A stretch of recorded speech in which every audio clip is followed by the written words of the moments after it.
આજ તો રવિવાર મસ્ત પૂરો થઈ ગયો ને જમવાનો બનાવે દેશી મસ્ત એક બાજુ છે મસ્ત મગનું શાક, આ બાજુ છે કેવું કહેવાય લાપસી લાપસી ભૂલાઈ ગયું માયા બેન ને આવ્યા છે મસ્ત.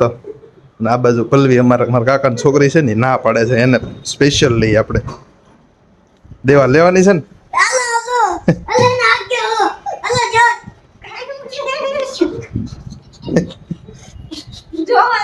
આવી ગઈ પલ્લવી આવી ગઈ. હાલો જો મસ્ત છે ને લાપસી નું રેડિયું કામ થાય છે હે દેહનું ઘી હોય એટલે પછી તો લાપસી ખાવાની મજા જ આવે ને. શું કેવું માયાબેન?